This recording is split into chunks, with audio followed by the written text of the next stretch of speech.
नंदन मैं लेके आया हूँ आपके लिए सामान्य गणित जो बहुत ही आसान तरीके से। तो अपन पिछले वीडियो के अंदर आरोही क्रम के बारे में चर्चा कर रहे थे और आरोही क्रम की परिभाषा को जाना और उसके बाद में आरोही क्रम में उस संख्याओं को कैसे लिखा जाता उसके बारे में भी चर्चा की और उसके बाद में अपन ने भिन्नों के आरोही क्रम की चर्चा कर रहे थे। तो जो आज का अपना भिन्नों के आरोही क्रम का पार्ट 2 रहेगा, आज आपका मतलब पार्ट 2 रहेगा। तो जो आज की हेडिंग रहेगी वो रहेगी भिन्नों का आरोही क्रम। अब देखो भिन्नों का आरोही क्रम बस आपको केवल समझते रहना है, क्योंकि जब आपको पूर्ण जानकारी मिल जाएगी इसकी तो आप कोई भी प्रश्न उठा के आसानी से कर सकते हो। आज का अपना है पार्ट 2 भिन्नों की जो या भिन्नों का आरोही क्रम का पार्ट 2 आज अपन पढ़ने जा रहे हैं।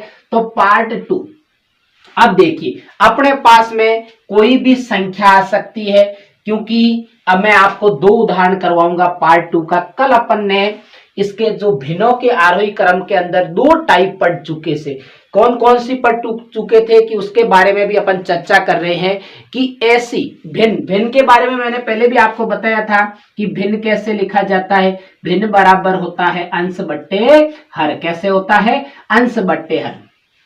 तो अपन ने 2 टाइप पढ़ ली थी। पहली कौन सी थी? हर समान वाली। कौन सी थी? हर समान। अब देखो पहली टाइप थी वो हर समान वाली। हर अगर समान हो तो उसको कैसे, उसको भिन्न को छोटा बड़ा कैसे किया जाता है तो वो अपन पिछले वीडियो के अंदर पढ़ चुके हैं।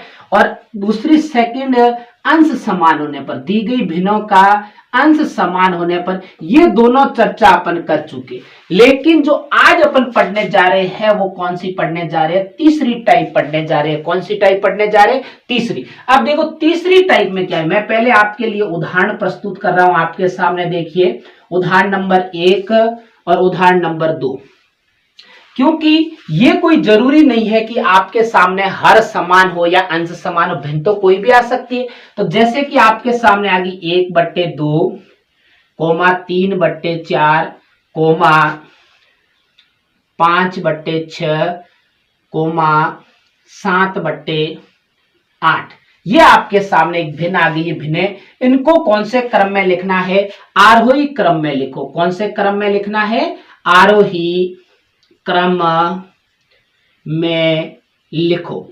आरोही क्रम में लिखो। तो इसको कैसे लिखेंगे? पहले तो अपन ये चर्चा कर रहे थे कि अपन के अंदर या तो हर समान था, तो हर समान होने पर सबसे छोटी संख्या वाली भिन्न सबसे छोटी और सबसे अंश में बड़ी संख्या वाली सबसे बड़ी भिन्न। और जब अपन के पास में अंश समान आ रहा था तो अपने हर के अंदर सबसे छोटी वाली सबसे बड़ी भिन्न और सबसे बड़ी संख्या वाली सबसे छोटी भिन्न। अब देखिए इसका करने के लिए आपको सबसे पहले क्या लिखना पड़ेगा? तरीका वही रहेगा कि आरोही क्रम। आरोही क्रम जिसको हम किस क्रम के नाम से जानते हैं? बढ़ते क्रम के नाम से भी जानते हैं। बस आप केवल सीखते रहिए, क्योंकि जब गणित बहुत ही आसान है, बाकी सभी विषयों की तुलना अगर की जाए तो गणित जितना कोई आसान नहीं है। लेकिन आज के टाइम में अगर बात भी की जाए गणित की, तो जितना गणित से लोगों को डर लगता है उतना बाकी विषयों से क्यों नहीं लगता है? क्योंकि गणित से बस लोग डरते हैं, भय बैठ गया उनके अंदर कि हम गणित के प्रश्न कर नहीं पाएंगे। लेकिन गणित जितना कोई आसान नहीं है, उसमें रटना कुछ नहीं है, बस केवल तरीका ही तो समझना है आपको। बहुत कम रटने की बातें इसके अंदर, केवल तरीके को समझो और प्रश्न कोई भी आए तो आप आसानी से हल कर सकते हो। तो बस ध्यान से हमारे इस चैनल के साथ आप बने रहे, जिसे मैं आपको बिल्कुल 0 लेवल से अंत तक आपको पहुंचाने की कोशिश करूंगा। अब देखिए आरोही क्रम के, तो सबसे पहले आपको क्या करना पड़ेगा? इसका लसअप लेना पड़ेगा। क्या लेना पड़ेगा? लसअप। तो देखो लसअप कैसे लिया जाता है भिन्नों का। अब जो भिन्नों का लसअप लेने के लिए आपको केवल जो भिन्न दे रखी है, तो जब लसअप लिया जाता है केवल हर संख्या का लसअप लेना है। किसका लेना है? हर संख्याओं का लसअप लेना है। तो जो भिन्नों का लसअप की अपन पहले चर्चा कर चुके हैं, तो वो भी आप मेरे किशनलाल मैथ YouTube चैनल पर आप जाइए और वहां जाके आप भिन्नों का लसअप वहां जाके देख सकते हो। भिन्नों का लसअप। अब देखो भिन्नों का लसअप लेने के लिए आपको सबसे पहले से लाइन खींचनी, लेकिन उससे पहले आपको हर के अंदर जितनी भी संख्या दे रखी है उन सबका क्या करना पड़ेगा, अभाज्य गुणनखंड करना पड़ेगा। क्या करना पड़ेगा, अभाज्य गुणनखंड। अब देखो अभाज्य गुणनखंड के अंदर कौन कौन सी हर के अंदर संख्या, एक तो 2 दे रखी है आपके सामने, 2, 4, उसके बाद में 6। बस आप केवल देखते रहिए, आपको बिल्कुल आसानी से मैं समझाऊंगा। अब देख, क्योंकि आपको अभाज्य गुणनखंड भी करना आना चाहिए तो मैं वो भी पढ़ा चुका हूं, आप उसको देखिए। अब देखो सबसे छोटी अभाज्य संख्या का पहले भाग जा रहा है 2 का, 2 में 1 बार जा रहा है, और 4 में कितनी बार जा रहा है, 2 बार, और 6 में कितनी बार जा रहा है, 3 बार, और 8 में 4 बार जा रहा है। अब देखिए उसके बाद में फिर से 2 का भाग जा रहा है, देखो 1 में तो 1 नहीं जा रहा है तो वैसी संख्या को लिखना है, 2 में 1 बार जा रहा है, 3 में नहीं जा रहा, और इसमें कितनी बार जा रहा है, 2 बार जा रहा है। कितनी बार जा रहा है, 2 बार। लेकिन एक इसके अंदर मैंने इसी तरीके से भी मैं करवा रहा हूं, बाकी एक सीधा भी तरीका बताया था कि कोई ऐसी संख्या है जो अगर एक ही पहाड़े वाली आ रही है, लेकिन इसके अंदर एक ही पहाड़े वाली से काम अभी चलेगा नहीं, क्योंकि 6 आ गया बीच में, तो 6 के बीच में 8 नहीं आ रहा, इसीलिए 6 को नहीं लेना है। अब देखिए बाद में, देखिए इसके बाद में कौन सी आती है। अब देखो 2 का भाग पुनः जा रहा है, 1 को 1 वैसा रहने दीजिए, और उसके बाद में 3 का 3, और 2 के अंदर 1 का, और पुनः किसका भाग जाएगा, 3 का, और सबके अंदर 1 आ जाएगा। कितनी बार जाएगा, इस 3 में भी 1 बार भाग जाएगा। अब आपको मैंने पहले भी बता चुका हूं कि जो कौन से पक्ष के अंदर, बाएं पक्ष के अंदर, बाएं पक्ष में जितनी भी संख्या उनका क्या करना है, गुणनफल करना है। अब देखो 2 दूने 4, 4 दूने 8, कितने होते, 8 तिये 24, मतलब कि जो लसअप आएगा वो कितना आएगा, 24 आएगा। कितना आएगा, 24। अब अपन पता लगा सकते हैं कि लसअप समान कर दिया है। अब अपन को इस छोटी बड़ी संख्याओं को करना है, तो सबसे पहले आपको करना पड़ेगा वही प्रक्रिया करनी है कि 1 गुना 2 का भाग 24 में कितनी बार जाएगा, 2 एकम 2, और 2 दूनी 4, मतलब कि 12 बार जाएगा।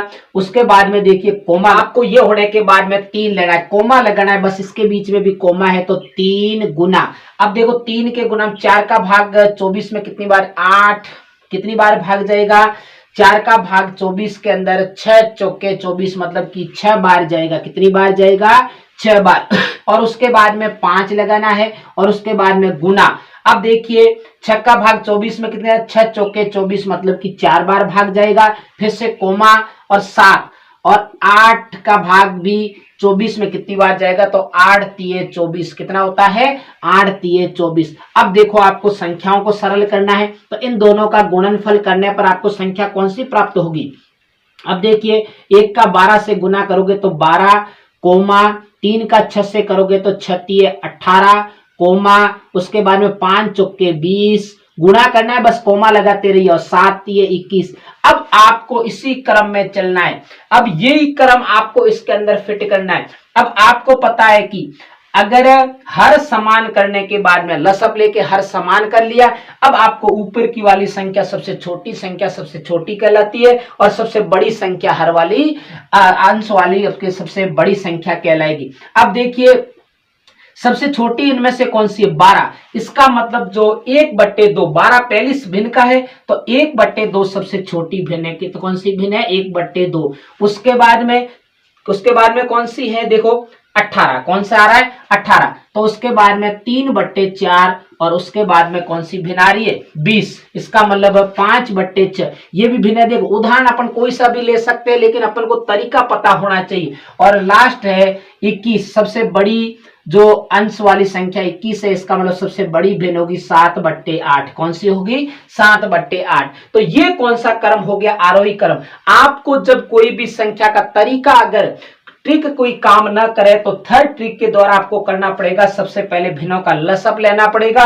और लसअप लेके इन भिन्नों को अपन लसअप के तरीके से आपको पूरा अंश और हर की संख्या का इस लसअप के अंदर भाग देके अंश की संख्या में गुणा करना है, और उसके बाद में गुणा करने के बाद में आपको अंश में संख्या ये इनके लगातार एक सीध में रख के आपको देखना है इसको। अब देखो ये तो हो गया आपके पास 1/2 और 3/4, 5/6 और 7/8 का आपके आरोही क्रम। अगला आपके सामने एक उदाहरण और आया है कि 3/10, 7/15, 1/5, 2/15 को आरोही क्रम में लिखिए। किस क्रम में लिखना है, आरोही क्रम। बस बहुत ही आसान तरीका है, आपको यही तरीका अपनाना बस इसके अंदर। तो आपको क्या करना पड़ेगा, सबसे पहले लिखना है आरोही क्रम।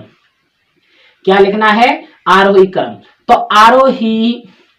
आरोही क्रम के लिखने से पहले अपन सबसे पहले यहाँ पे क्या करेंगे, भिन्नों का लसअप लेंगे।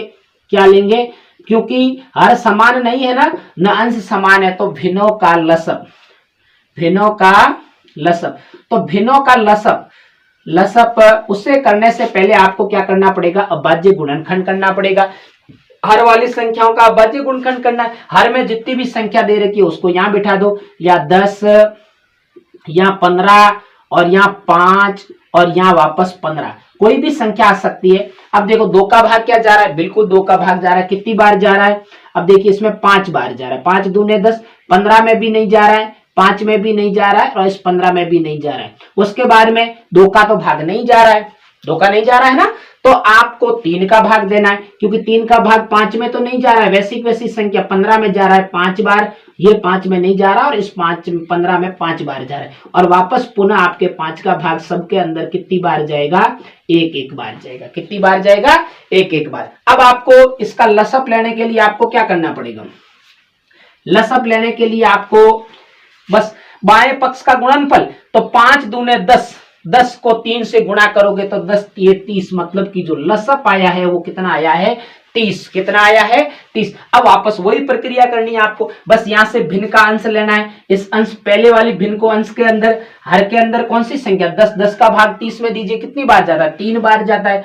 10 3 30, मतलब कि 3 से गुणा किया, फिर कोमा, उसके बाद में कौन सी संख्या है, 7 है, तो 7 गुना 15 का भाग 30 के अंदर कितनी बार जाएगा, 15 दूने 30, कितनी बार जाएगा, 2 बार जाएगा। और उसके बाद में वापस देखिए कोमा लगाना है, फिर 1 गुना कितना आएगा, 1 गुना आपका 5 का भाग 30 में कितनी बार है, 6 पंजेरी 30, कितनी बार जाएगा, 6 बार। और फिर कोमा, वापस आपको 1 गुना 15 का भाग 30 में कितनी बार जाएगा, 2 बार जाएगा। 15 दूने 30, मतलब कि 2 बार जाएगा। अब आपको वापस क्या करना है, गुणा करना है। सबसे पहले 3 का 3 से गुणा करोगे तो कितना आएगा, 9। 7 का 2 से करोगे तो कितना आएगा, 14। और फिर 1 का 6 से करोगे तो 6, और फिर वापस 1 का 2 से करोगे तो कितना आएगा, 2। कितना आएगा, 2।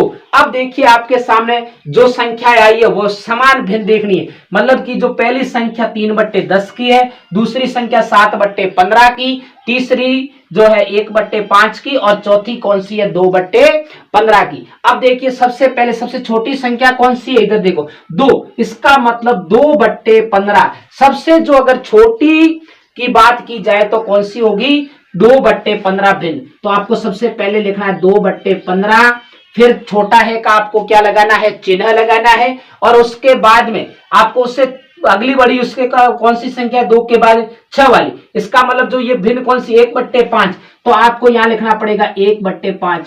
फिर उसके बाद में ये 9, मतलब कि 3/10, तो आपको लगाना पड़ेगा 3/10। फिर आपको क्या करना पड़ेगा, लास्ट 7/15 सबसे बड़ी है, तो ये 7/15। तो ये आपके सामने हो गया। आपके पास आपको केवल बस प्रश्न देख के घबराना नहीं, कैसा भी क्यों ना तरीका हो, अपन बिल्कुल बहुत ही आसान तरीके से इसको सरल कर सकते। तो ये मैंने 2 उदाहरण आपको लास्ट जो अभिनव के आरोही क्रम के जितने भी टाइप थे उन सारी टाइपों के ऊपर चर्चा कर ली। और कल अपन नया अगला पार्ट शुरू करेंगे। उससे पहले आप भी कुछ ऐसे उदाहरण लेना, क्योंकि तब तक आप केवल इतना देख के मत रह जाना कि हम सीख जाएंगे सारा, कभी नहीं आप सीखोगे। आपको खुद को प्रयास करना पड़ेगा। जब तक प्रयास नहीं करोगे तब तक कुछ नहीं सीख पाओगे। तो इसीलिए आपको इसी प्रकार जितने भी मेरे वीडियो डाल रखे उसको आप भी उसी तरीके के एक्स्ट्रा आपको उदाहरण लेना है और उदाहरणों को हल करते रहना, जिससे आप गणित सीख पाओगे। जितना ज्यादा प्रयास करोगे उतना ही ज्यादा सीख पाओगे। तो आपको मेरा वीडियो अच्छा लगे तो चैनल को सब्सक्राइब जरूर करना और आगे भी शेयर करना।